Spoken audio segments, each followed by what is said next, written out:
여러분들, 성경은 성도에 관해서 수많은 이야기들을 하고 있습니다. 그런데 그 중에 화면에 나오는 저 다음과 같은 주제에 대해서 적지 않은 언급을 하고 있다라는 생각이 들었습니다.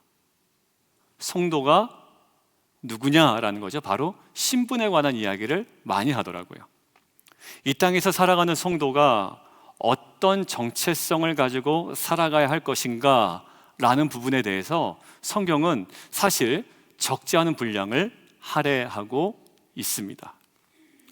이 부분이 왜 중요하냐면, 모든 사람들은 자신이 어떤 존재인가를 인식하는 만큼 그 인식의 정도에 따라 행동하고 판단하고 결정하기 때문입니다. 여러분들, 자신을 깡패라고 생각하는 사람, 나는 정말 주먹만 믿고 사는 사람이다라고 생각하는 사람은 그에 걸맞는 행동을 합니다. 누군가 나에게 시비를 걸면 어떻게 할까요? 말보다 주먹이 먼저 나갑니다.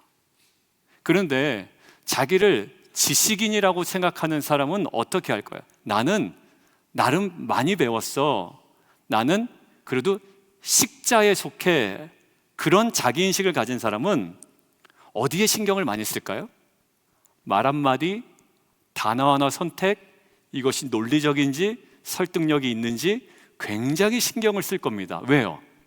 나는 지식인이다 라는 자기인식, 신분에 대한 인식 때문에 그렇게 신경을 쓰고 행동을 합니다. 베드로전서를 보니까요, 우리들의 신분에 대해서 이렇게 이야기합니다. 자막 보시면 흩어져 사는 나그네, 그리고 택함을 받으니 라고 이야기합니다. 여러분들, 이러한 신분의식은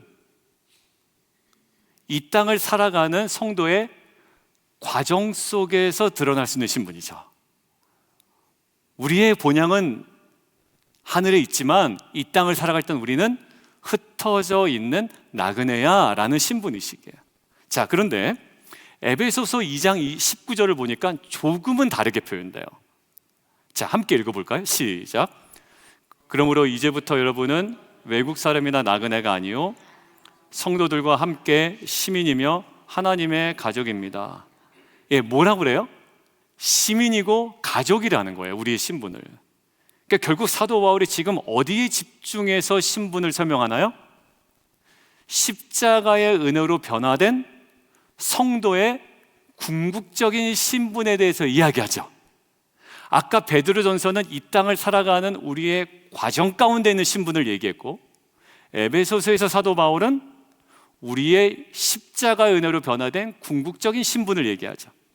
자, 또 다른 관점으로 우리의 신분을 또 설명하는 구절이 하나 있는데요, 고린도 전서 3장입니다. 같이 한번 읽어볼까요? 시작. 너희가 하나님의 성전인 것과 하나님의 성령이 너희 안에 계시는 것을 알지 못하느냐? 하나님의 성전은 거룩하니 너희도 그러하니라. 성도의 정체성을 오늘 뭐라고 하는가? 여기서는 하나님의 성전이다 라고 하는. 그러면서 그 이야기를 왜 하나요? 그러니 너희가 거룩해라 라고 도전하고 있죠. 그러니까 성경은 이것들을 묵상하면서 제 안에 들어있는 것, 다양한 성도의 정체성을 우리에게 얘기를 해줘요. 그리고 그 다양한 정체성과 신분적 관점을 통해서 그 각가지 신분에 걸맞는 삶의 방식을 성경은 이야기해 주더라라는 거죠. 자, 그런 관점에서 오늘 로마서 본문에 성도들이 가져야 되는 신분 두 가지가 나와요. 그래서 그 신분은 우리로 하여금 어떠한 삶을 기대하게 하고 어떠한 삶을 살아가도록 하는지, 이것들을 우리가 살펴볼 거고요. 그래서 그 성도의 신분에 걸맞는 그 영광스러움을 회복해 나가는 저와 여러분 되기를 주님의 이름으로 축원드립니다. 자, 첫 번째인데요, 같이 한번 읽어볼까요? 시작. 채무자, 빚진 자, 근데 뭐를 받는 자래요. 예.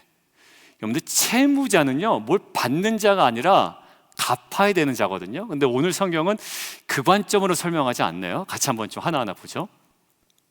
오늘 12절 한번 눈으로 볼까요? 사도 바울이 이렇게 이야기를 하고 있습니다. 그러므로 형제들아, 우리는 다 어떤 자다? 빚진 자다. 결국 너희들 채무자다. 나도 채무자다라는 거예요. 여러분들 가만히 생각해 보는데 채무자에게는 두 가지 요소가 있습니다. 자막 한번 보실까요? 채무자에게는 한 가지 어떤 요소가 있냐면 채무액이 있습니다. 내가 우리 권사님에게 1,000불을 빌렸습니다. 그러면 제가 갚아야 될 게 얼마일까요? 1,000불 갚아야 됩니다. 그러니까 저에게는 1,000불이라는 채무액이 있는 거예요. 자, 그런데 제가 권사님에게 빌렸는데 제가 우리 정명주 형제한테 갚지 않아도 돼요. 그러니까 두 가지 요소가 있는데 하나는 채무액이고 하나는 뭘까요? 내가 갚아야 되는 그리고 받을 권리가 있는 채권자예요. 그러니까 얼마냐에 대한 문제가 있고요, 누구냐에 대한 문제가 있어요. 그런데 오늘 사도 바울은 채무액보다 채권자에 대해서 굉장히 강조하고 있는 듯해 보여요. 자, 결국 뭐냐면 우리는 어디에 빚지지 않았다는 강조합니까? 12절에 육신에게 빚지지 않았다라는 것을 강조합니다. 간접적으로 이 말은 뭐예요? 육신이 우리에게 베푼 것이 있다 없다? 없다. 권사님은 나한테 1,000불을 줬지만 우리 형제님은 나한테 아무것도 준 것이 없다. 그러니까 나는 형제님에게 베풀 건 없고 권사님에게만 갚을 것이 있다. 마치 이런 거예요. 그러니까 육신에 나한테 한 일이 있다 없다? 아무것도 없다. 그러니까 너희가 육신에게 갚을 일이 없다라는 거예요. 그러니까 이 마음을 담아 12절에 이렇게 표현한 겁니다. 우리 눈으로 볼게요. 육신에게 져서 육신대로 살 것이 아니다라는 거예요. 그 말이. 왜? 우리는 육신에 빚진 것이 없기 때문이지 라는 거예요. 그러면 우리가 도대체 빚진 자라고 하는데 누구한테 빚진 자일까요? 자, 그러면 12절에 그러므로 라는 말이 있죠. 자, 그러면 그러므로 라는 말은 어디와 관련이 있다는 걸까요? 그 앞에 있는 문맥과 관련이 있다는 말이잖아요. 자, 그러면 11절에 채권자가 등장합니다. 우리가 누구에게 빚을 졌는지. 자, 거기에 삼위일체 하나님의 모습이 딱 나타나네요. 나중에 삼위일체를 설명할 때 이 부분도 우리가 하나 다룰 만한 구절인데요, 한번 자막 보실까요? 성부 하나님이 누구를 살리셨다? 성자 예수를 살리셨다. 그런데 그 성부 하나님이, 성자 예수를 살린 그 성부 하나님이 누구를 통해서? 성령을 통해서, 성령으로 말미암아 우리 죽을 몸도 살리신다라는 거예요. 그래서 결국 우리가 누구에게 빚진 자라는 겁니까? 하나님께 빚진 자라는 거예요. 자, 그렇다면 여러분들, 사도 바울이 우리가 하나님께 빚진 자임을 강조하는 이유가 무엇일까요? 자, 우리가 일반적인 상황을 한번 설명을 해볼게요. 제가 이제 오늘 권사님에게 1,000불 빌린 김에 한번 쭉 얘기를 진행해보죠. 권사님이 때만 되면 저한테 전화를 하셔가지고 뭐라고 하시냐면 저기 조 목사님, 예 권사님, 저한테 1,000불 빌렸어요. 계속 이 전화를 하시는 거예요. 자, 네, 예, 알고 있어요 권사님. 근데 한 일주일 있다가 또 전화해서 조 목사님 그렇지, 안 하죠 권사님, 안 하실 건데. 이 말은 뭘까요? 뭐하라는 소리죠?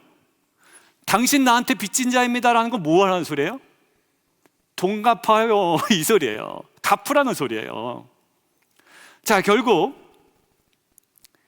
이 사도 바울이 하나님께 빚진 자임을 강조하는 이유가 우리는 생각할 때 그런 느낌으로 와닿는다고요. 너 빚진 자다, 우리는 빚진 자다. 그러면 우리는 대번에 어느 방향으로 생각되냐면, 너희가 하나님께 빚진 자임을 알고 평생토록 못 갚는다는 거 알고, 너게 그게 갚을 일이야? 그러니까 그것을 알고 평생 헌신해라, 이런 뉘앙스로 받아들인단 말이에요. 그죠? 너 빚진 자야, 그러니까 너 갚을 수도 없어. 그러니까 너는 평생토록 울며 불며 이것들을 간절한 마음으로 갚아나가야 돼, 이런 느낌으로 온단 말이죠. 그런데 물론 자신이 하나님 앞에 그런 빚진 자라는 인식을 가지고 자원하는 마음으로 그렇게 살아가는 사람이 있을 수는 있습니다. 그런데 오늘 본문에 야, 너희들 빚진 자이기 때문에 빚진 자의 심정으로 평생 헌신해라 라는 표현이 있습니까? 없습니까? 헌신에 헌자도 안 나타나요. 자, 그렇다면 빚진 자에게 지금 무엇을 요구하고 있을까라는 거예요. 너 빚졌어 라고 하는데 무엇을 요구하고 있을까? 첫 번째 요구는 이겁니다. 채권자가 아닌 육신에게 벌벌 떨지 마, 이 얘기야. 그러니까 진짜 채권자가 얘기하는 거야. 야, 채권자가 아닌 사람한테는 너 벌벌 떨면 안 되지. 내가 채권자인데. 이것이 첫 번째 요구입니다. 여러분들, 채무자는 채권자의 전화에 벌벌 떱니다. 언제까지 갚으십시오. 아니면은 제가 컬렉션에 넘깁니다. 아니면 여러 가지. 여러분들, 그렇지만 채권자가 아닌 사람의 전화에 대해서는 우리가 두려워할 필요가 전혀 없습니다.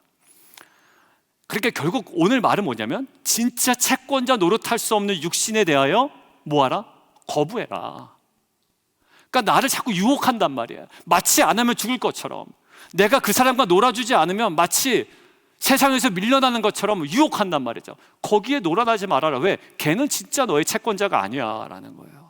너한테 해준 거 아무것도 없어 라는 거예요. 여러분들, 저는 저와 여러분이 우리에게 진정한 채권자 노릇을 할 수 없는 육신의 요구에 대해서 아주 명확하게 분명한 거부를 선언할 수 있기를 주님의 이름으로 축원합니다. 여러분들, 그 메시지는요, 우리를 유혹할 수는 있지만 우리에게 콩내나라 밥내나라 할 수는 없는 거예요. 여러분들, 그러면서 오늘 이어지는 핵심이 14절에 있습니다. 자, 14절 한번 눈으로 보실까요? 오늘 읽었던 본문에 받으라는 구절이 2개 나오는데 첫 번째 받으라는 메시지예요. 자, 무엇을 받으라고 합니까? 14절 성경을 통해서 보셔야 될 거예요. 아마 무엇을 받으라고 하죠? 오늘 본문에 받으라는 게 2가지 나오는데 첫 번째 받으라는 건데 14절에 하나님의 영으로 인도함을 받는다라는 말이 나오죠. 자, 오늘 첫 번째 대시 다시 보겠습니다. 이제 괄호 안에 넣으실 수 있겠죠? 자, 저 괄호 안에 무엇을 넣어야 될까? 채무자는 갚아야 되는 자인데 오늘 채무자는 어떤 자라고 나타납니까? 무슨 자래요? 예, 다음 띄워두시죠. 성령의 인도함을 받는 자라는 거예요. 여러분들, 결국 하나님의 영, 성령의 인도함을 받는 자라는 거예요. 여러분들, 이 부분에 대해서 찬스 수인돌 목사님께서 이렇게 정리하셨거든요. 인상적으로 해서 제가 한번 긁어왔습니다. 같이 한번 보시고 제가 읽도록 하겠습니다. 제가 중간에 제 주석을 조금 넣어서 읽을게요.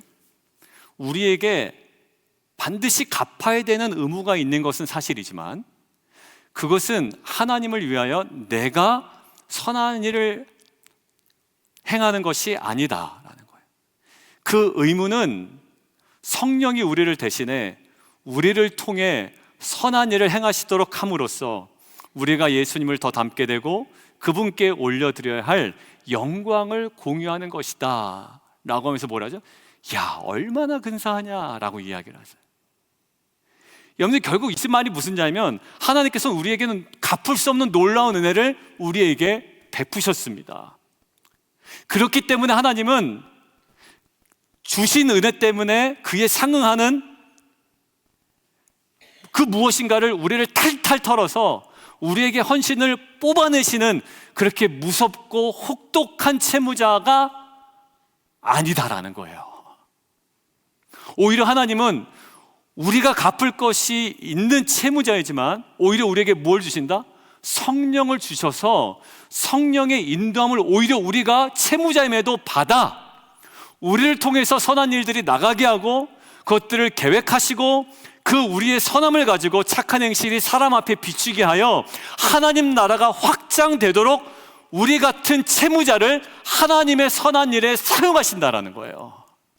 그러니까 너희 평생토록 갚을 길 없는 은혜를 고백하며 눈물을 흘리며 헌신하라가 아니라 오히려 하나님 성령의 인도하심을 받아라 라는 거예요. 에베소서 2장 8절에 10절 관점이 동일한 관점이더라고요. 같이 한번 읽어볼까요? 시작. 너희는 그 은혜에 은하여 믿음으로 말미암아 구원을 받았으니 이것은 너희에게서 난 것이 아니요 하나님의 선물이라. 행위에게서 난 것이 아니니 이는 누구든지 자랑하지 못하게 함이라. 본론입니다. 시작. 우리는 그가 만드신 바라 그리스도 예수 안에서 선한 일을 위하여 지으심을 받은 자니 이 일은 하나님이 전에 예비하사 우리로 그 가운데서 행하게 하려 하심이라. 하나님은 어떤 모습이 아니다? 칼 같은 아주 그냥 냉혈한 그 채권자의 모습이 아니라는 거예요. 그러니까 우리가 빚은 졌어요. 그런데 하나님의 그 빚만큼, 주신 만큼 우리에게 헌신을 뽑아내기 위하여 눈을 부릅뜨고 보시는 분이 아니라 오히려 뭐 하신다? 성령을 주셔서 그 인도하심을 받아 우리에게 선한 일이 이루어지도록 우리를 도우시는 아주 선한 채권자라는 거예요. 쉽게 얘기하면 이렇습니다. 주신 분이 누구죠? 하나님이시죠. 그럼 받아야 되는 분이 누굽니까? 하나님이신데 오히려 그 모든 빚을 받아내야 하는 이 사람이 오히려 채무자에게 갚을 능력을 주시면서 일하신다는 거예요. 그러니까 제가 권사님에게 돈을 꿨어요. 근데 권사님이 이놈 엄지에 갔나 보자 라고 눈을 부릅뜨고 바라보는 게 아니라 오히려 제가 갚을 수 있도록 옆에서 직업도 소개해주고 파트타임도 연결해줘서 결국 내가 갚을 수 있는 능력을 옆에서 계속 도와주신단 말이에요. 이런 분이란 말이에요. 그러니까 우리는 옛날 하나님은 어땠냐면 그래 갚을 길 없는 은혜를 네가 받았으니 평생 헌신해봐라. 안 하면 너는 진짜 몰지각한 사람이, 이런 느낌이었는데 아니요, 하나님은 오히려 빚진 자니까 이제 어떻게 알아? 너희가 그것을 갚을 뿐만 아니라 너희가 성령의 인도하심을 받아 오히려 하나님의 선한 계획들을 이뤄내는 도구로 쓰임받아 이거는 갚을 뿐만 아니라 하나님의 사역에 동참하는 자를 우리를 부르셨다라는 거예요. 일부 예배 때 브라이언과 마이클이 왔어요. 일부 예배를 드렸어요. 그래서 제가 번역한 자료를 주고 같이 드렸어요. 근데 갑자기 두 명의 브라이언하고 마이클이 앉아있는데 갑자기 생각이 나더라고요. 우리 심현주 집사님이 두 아들을 낳습니다. 그죠? 우리 이정훈 성도님하고 둘을 낳았단 말이야. 그러면 누군가를 낳았다라는 것은 구원과 똑같아요. 중생, 새로 태어난 거 아니에요? 자, 그런데 육신의 부모도 생각해 봐라. 우리 브라이언과 마이클한테 이야기한 거예요.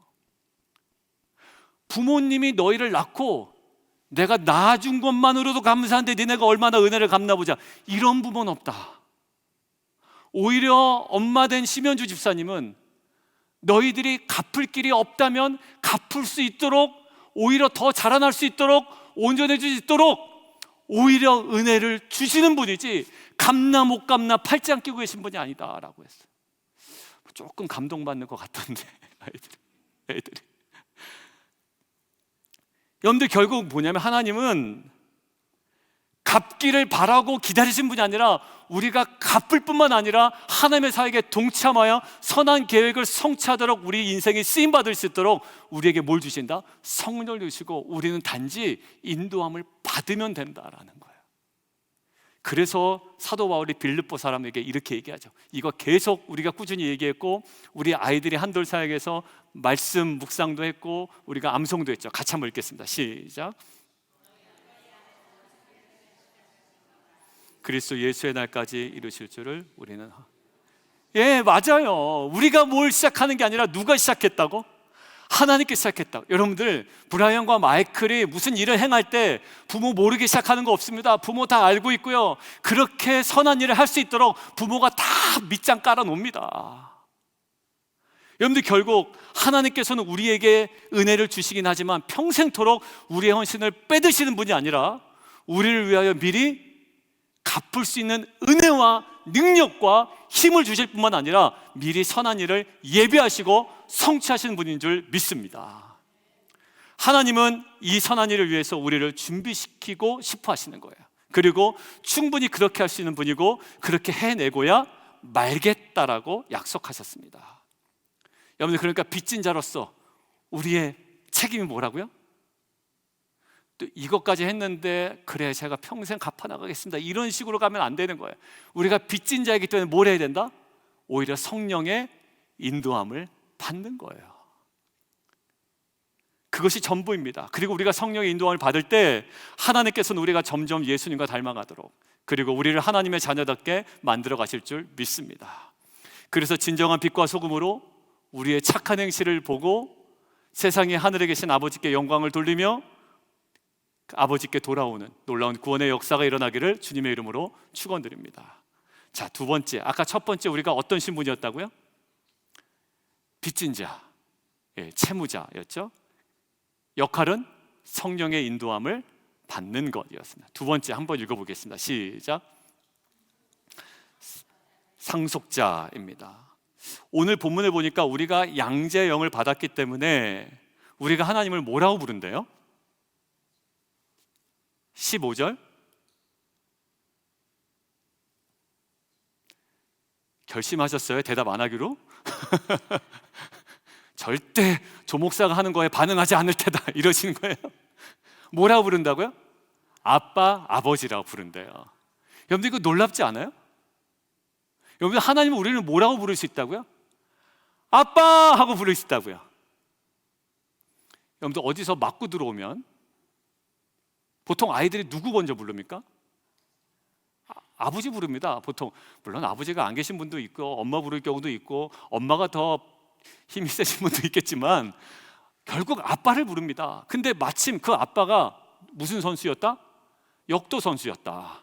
아니면 유도 선수였다. 그러면 아빠라고 하는 순간 그 때린 놈 어떻게 됩니까? 예, 설교자가 얘기할 거 아니지만 아작납니다. 그렇죠? 예, 뭐 끝나는 겁니다. 유도 잡히면 끝나는 거예요. 여러분들 이게 근데 우리가 하나님을 뭐라 부를 수 있다? 감히? 아빠, 아버지라 부를 수 있다라는 거예요. 여러분들 이게 아무렇지 않게 다가오지만 때로는 이게 굉장히 감격스럽게 다가옵니다.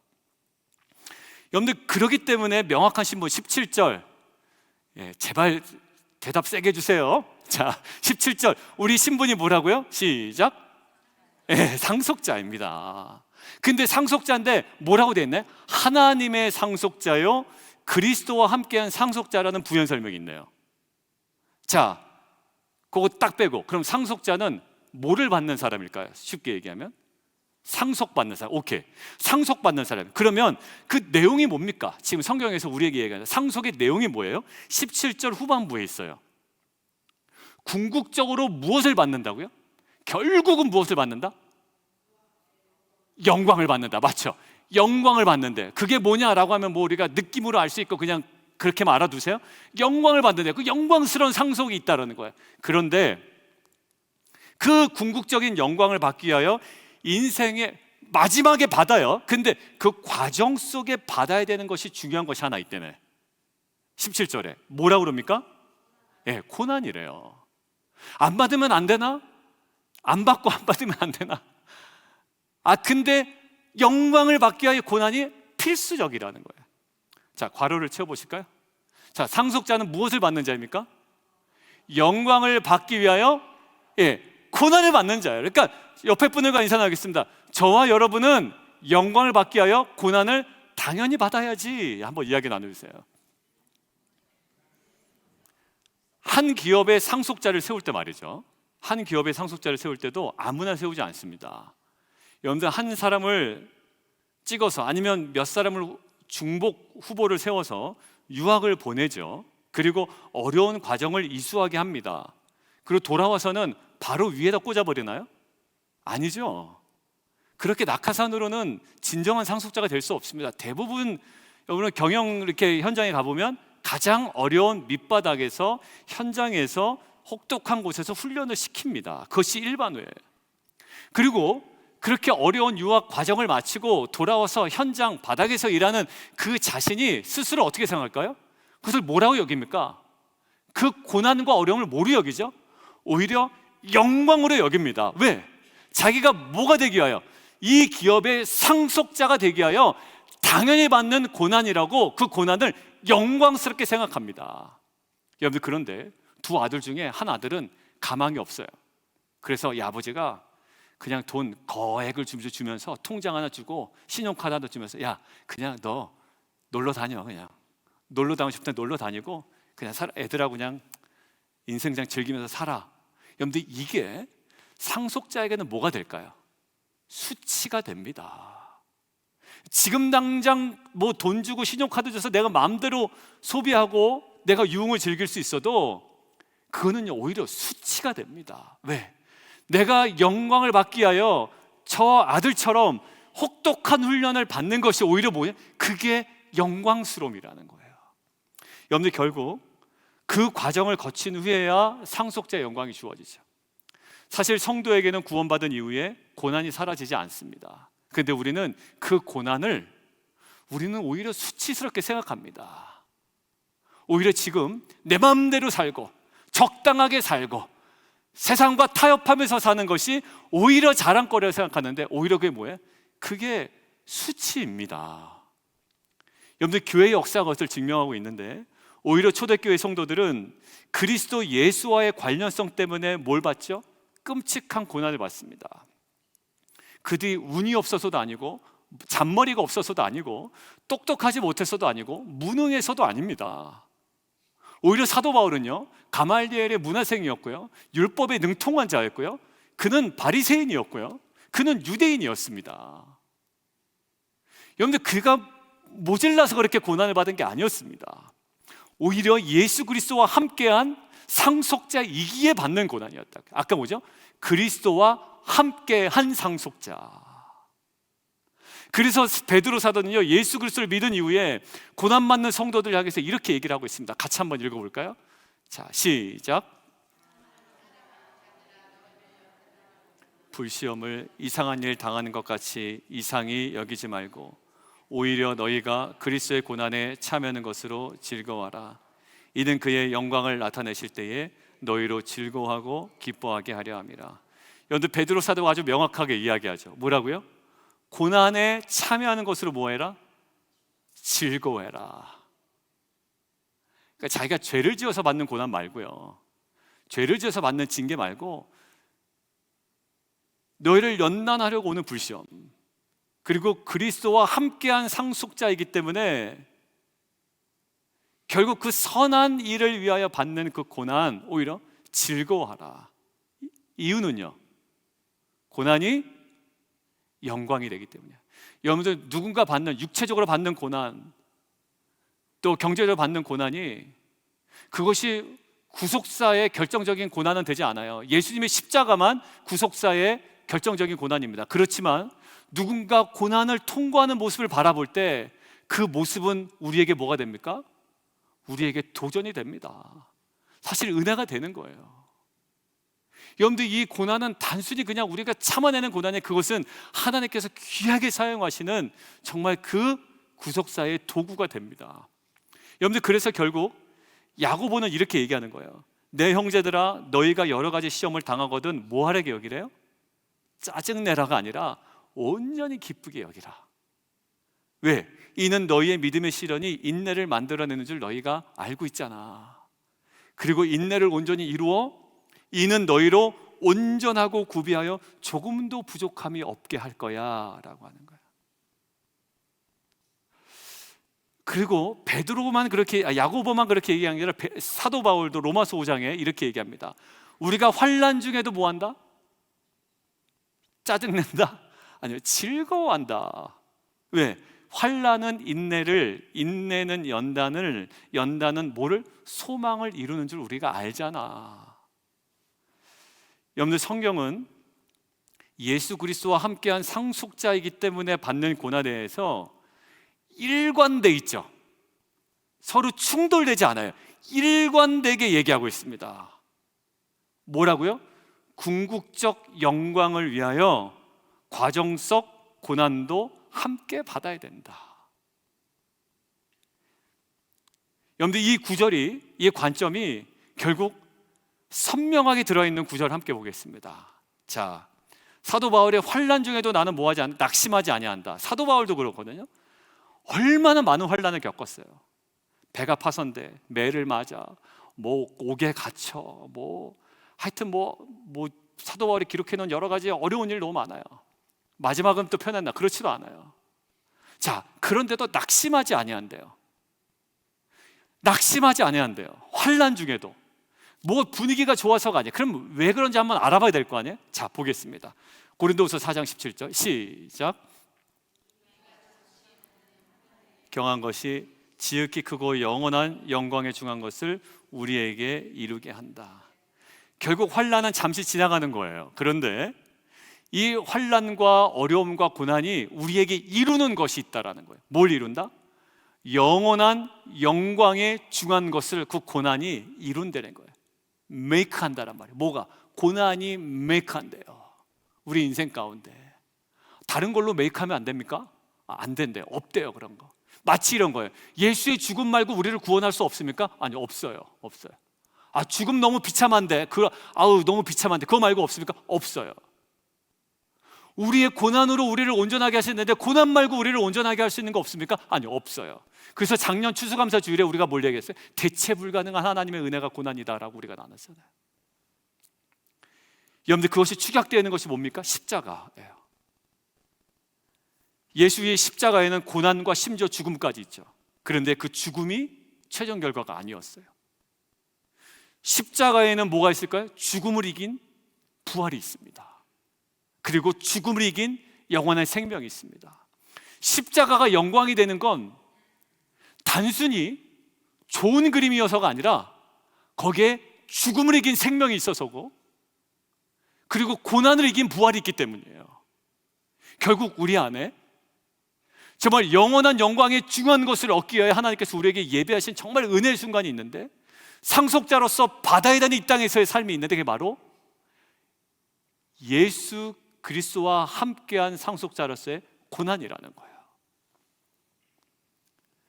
여러분들, 그래서 베드로 사도는 이 땅을 살아가는 성도들, 즉 예수 그리스도와 함께한 상속자인 우리들에게 이렇게 도전합니다. 같이 한번 읽을까요?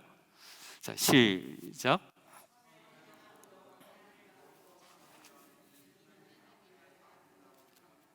이를 위하여 너희가 부르심을 받았으니 그리스도도 너희를 위하여 고난을 받으사 너희에게 본을 끼쳐 그 자취를 따라오게 하려 하셨느니라. 단순한 고난이 아니라 무슨 고난? 선을 행함으로 받는 고난. 이것은 하나님 앞에 아름다운 삶이 될 줄 믿습니다. 일반적으로 고난은 마이너스로 우리에게 다가오지만 예수 그리스도와 함께한 상속자가 선을 행함으로 받는 고난은 장차올 영광과 비교할 수 없는 것임을 믿습니다. 여러분들, 지금 우리가 예수 그리스도와 함께한 상속자로서 받는 고난, 이것은 저와 여러분을 넘어뜨리려고 하는 걸림돌이 아니라 오히려 우리를 온전하게 영광스럽게 세워나가려는 하나님의 영적인 정말 은혜의 디딤돌이 될 줄 믿습니다. 더 중요한 것은 이러한 삶의 방식이 이미 십자가에서 주님께서 죽으시고 부활하심을 통해서 우리에게 본을 보여주신, 왜? 그 자취를 따라오라는 거예요. 안심하고 따라오라는 거예요. 이거 고난받았다가 죽겠는데, 우리가 이 십자가의 삶을 전파하고 이렇게 살아가다가는 세상에서 잘 나가는 세련된 사람한테 맨날 쿠사리 먹는데, 쿠사리 먹죠? 십자가 얘기하면 쿠사리 먹습니다. 우리가 뭘 그렇게 십자가냐고. 그런데 안심하고 따라오라는 거예요. 왜? 내가 본을 보였고 너희로 하여금 그거 따라오게 하려고 그랬던 거야. 반드시 그 영광을 위하여 너희가 살아가야 되는 십자가의 삶이 있다라는 거예요. 여러분들, 쿠사리 그냥 먹으세요. 저도 많이 먹습니다. 많이 먹어요. 앞에서 먹고 뒤에서 먹고. 십자가 얼마나 많이 하는지 몰라요. 여러분들, 그냥 받으시고, 그렇지만 싸우지 마시고 여러분들 그 길을 그냥 걸어가는 거예요. 성령의 인도함을 받아, 고난을 받아 결국 이루실 영광을 향하여. 결론입니다.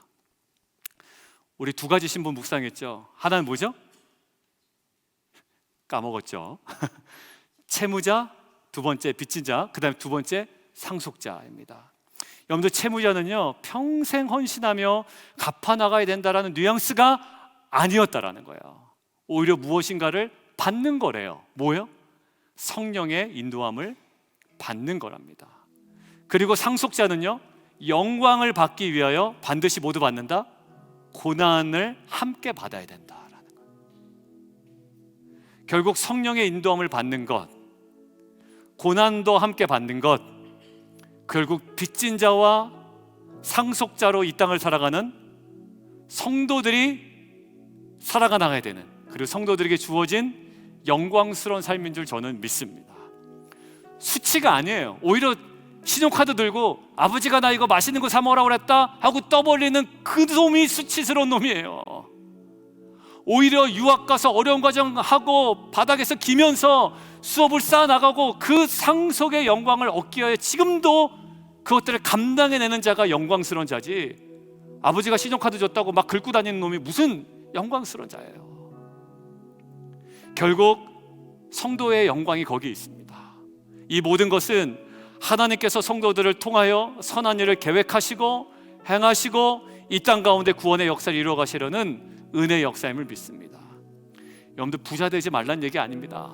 부자 되시고 하나님께서 은혜 주시면 대신 이웃을 향해, 그리고 하나님 나라를 향해, 그리고 교회 정말 그 지체들 향해 여러분들 마음껏 쓰세요.